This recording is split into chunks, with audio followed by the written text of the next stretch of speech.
Olá, turma! Tudo bem? Aula de número 3, professor Eduardo Maciel, mais uma vez na área para falarmos de administração eclesiástica. Nessa aula, nós vamos falar sobre a pessoa do administrador.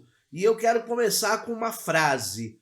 Para o seu pessoal, mais importa o que você é do que aquilo que você faz. Na realidade, todo administrador ele tem uma equipe, ele tem um time.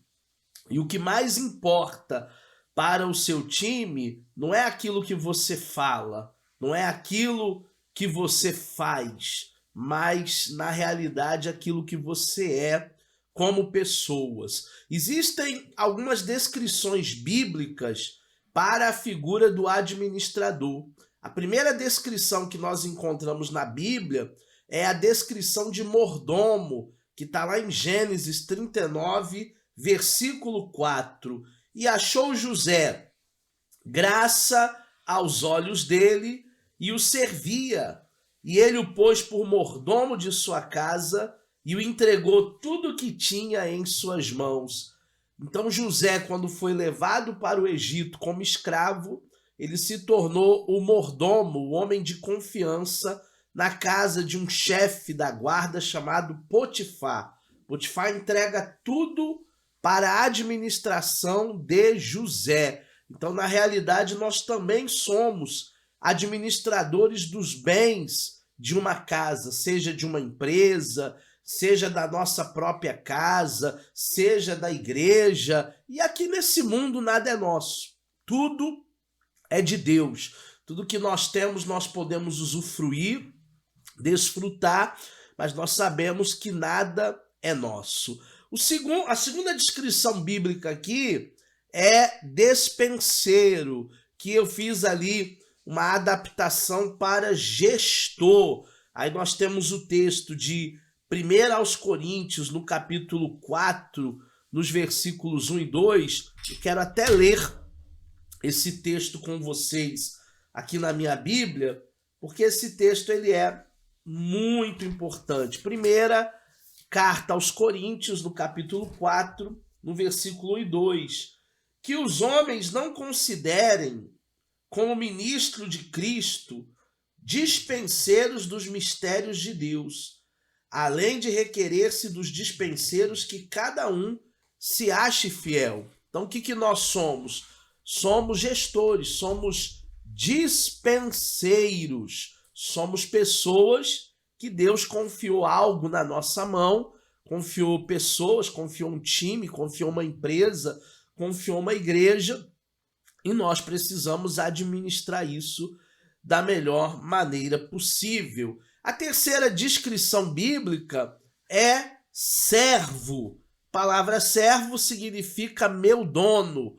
Hoje nós temos uma conotação um pouco pejorativa, um pouco negativa para o termo escravidão, mas naquela época, nos tempos bíblicos, ainda haviam escravidão. E quando um escravo ele era alguém muito fiel, quando ele tinha passado ali muitos anos com o seu senhor, quando ele tinha galgado ali uma posição de extrema fidelidade, honra e confiança, então ele se tornava o administrador dos outros escravos ali. Então nós temos na Bíblia parábolas do servo, do conservo, vemos também o Senhor que é aquele que cobra porque ele é justo.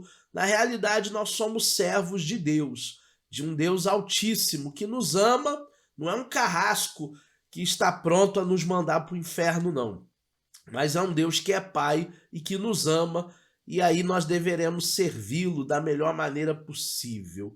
E mais uma descrição bíblica para o termo administrador é o próprio termo administrador. Nós encontramos na primeira epístola de Pedro, deixa eu achar aqui na minha Bíblia, primeira epístola do apóstolo Pedro, no capítulo de número 4. Primeira de Pedro, acha você também aí, procura você também, capítulo 4, verso de número 11. Se alguém falar, fale segundo a palavra de Deus. E se alguém administrar, administre segundo o poder de Deus. O poder que Deus nos dá para que em tudo Deus seja glorificado em Jesus Cristo. Olha que importante, né? Nós sermos bons administradores. Sendo bons administradores, nós estaremos dando um bom testemunho de pessoas leais, de pessoas fiéis, de pessoas dignas de confiança. Vamos falar um pouquinho sobre as características do administrador.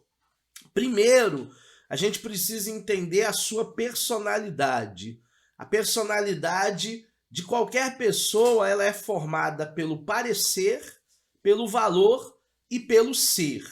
O parecer é o que alguém aparenta, é a persona, é a personalidade, é como a pessoa se apresenta. Então, cada um se apresenta de uma maneira, cada um tem uma certa aparência. Alguns são mais cuidadosos, outros são mais desleixados, digamos assim, alguns são cavalheiros, outros não são cavalheiros, alguns se apresentam de maneira impecável, muitos até julgam, né? Ah, ele é vaidoso, mas é a maneira como alguém se apresenta.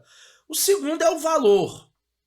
Quando falamos em valor, falamos na autoavaliação, porque a Bíblia diz que assim como imaginou a sua alma, assim você é. Quem é você? Você é aquilo que você imagina ser. Qual é o teu valor? Você precisa entender qual é o seu valor, ainda que as pessoas te desclassifiquem. Você não tem valor, você não vale nada, você não presta para nada. Ainda que as pessoas lhe desclassifiquem, você precisa de fato entender qual é o seu valor. Entenda isso e não permita que ninguém venha te desvalorizar. E por último, o ser, que é a verdadeira pessoa, né? O sistema de motivos que você tem para agir. Por que que uma pessoa age como age? Por que que uma pessoa fala como fala? Por que que uma pessoa trata como trata? Isso está intrínseco no seu ser, na sua verdadeira pessoa. Vamos falar de estrutura de personalidade. Pelo menos 4 coisas compõem a personalidade. Primeira, somatiza. O que é a somativa? É a constituição física e individual, porque dentro do nosso espírito reside uma alma e nós moramos em um corpo. Dentro de uma tricotomia, o corpo o ser humano ele é corpo, alma, espírito, bio, psico, espiritual. A nossa parte biológica, a nossa constituição física individual, o que nos diferencia visualmente dos outros é a somativa. Depois nós temos a afetiva, que é o temperamento herdado, inato. Você é um mix de temperamentos herdados, tanto pelo teu pai, como também pela sua mãe. Você é uma junção, né? Na realidade, existem 4 temperamentos: fleumático, melancólico, sanguíneo e colérico. São 4 os temperamentos que uma pessoa ela tem. Cada um de nós temos um pouco dos 4, mas sempre um vai prevalecer. Seja você sanguíneo, que prevalece é o temperamento sanguíneo. Seja você colérico, que prevalece é o temperamento colérico. E por aí vai. E todos os temperamentos, eles têm fortalezas e fraquezas. Ou seja, eles têm pontos positivos, mas eles também têm pontos negativos. E é aí nos pontos negativos que nós precisamos superar. A terceira parte da estrutura é a cognitiva. É a capacidade mental, é a inteligência. Todo administrador ele precisa ser inteligente. Todo líder ele precisa ter uma inteligência acima da média, ele precisa pensar fora da curva em alguns momentos. E a quarta parte dessa estrutura de personalidade é a conativa, que é o caráter. A melhor definição de caráter que eu já ouvi é: caráter é aquilo que nós fazemos quando ninguém está nos vendo. Quando não tem ninguém te observando, é o seu caráter, a sua verdadeira pessoa. Vamos falar um pouco da saúde desse administrador, dessa pessoa? Primeiro, você precisa ter saúde física. Como a Bíblia diz em 1 Coríntios 6, 19 e 20, nosso corpo é templo do Espírito Santo. Se você não cuidar do corpo, se você não for à academia, se você não fizer um exercício, se você não praticar um esporte, vai chegar um tempo que você não vai nem ter forças para chegar à igreja. Alguém vai te levar de cadeira de roda porque você não cuidou daquilo que deveria ter cuidado. A fatura um dia vai chegar. Em segundo lugar, cuide da sua saúde mental. Bons pensamentos, bons livros, boas emoções, terapia. Isso faz parte de uma boa saúde mental, porque como imaginou a sua alma, assim o é, como diz Provérbios 23, 7. E o espiritual, que são os nossos jejuns, orações, estar na igreja semanalmente, se puder estar até mais do que uma vez na semana, melhor ainda, estar em contato com a Bíblia. Precisamos cuidar do nosso espírito, precisamos cuidar da nossa verdadeira pessoa. E para a gente fechar essa aula, a gente também precisa falar que um administrador, ele exerce influência, ou seja, as pessoas são influenciadas por eles, porque todo ser humano, todo líder, ele foi influenciado por alguém, senão ele não chegaria à liderança. Ele fez, na realidade, a modelagem com alguém. E da mesma maneira que ele fez a modelagem com alguém, alguém fará a modelagem com ele. Então é importante você ser um exemplo, é importante você saber que as pessoas estão te lendo você todos os dias. A liderança, o administrador, ele precisa ter os seus métodos, que são processos racionais. Claro que ninguém trabalha igual a ninguém, mas você precisa aprender a trabalhar da melhor maneira possível para que você tenha resultados. Então, entenda esse processo, entenda esse método, execute esse método, tire do papel as suas ideias e seja um exímio administrador, né? Você pode, na realidade, entender que esses métodos são o caminho para que você alcance determinados resultados. E as oportunidades, a palavra oportunidades, ela vem do latim opportunus e ela significa uma porta aberta. Existem oportunidades que só surgirão uma vez na sua vida. Agarre essas oportunidades, não deixe passar, porque nós não podemos de fato procrastinar ou deixar para amanhã aquilo que precisamos hoje realizar em nossas vidas. Algumas dicas no finalzinho dessa aula de número 3. Primeira, não desperdice o seu tempo.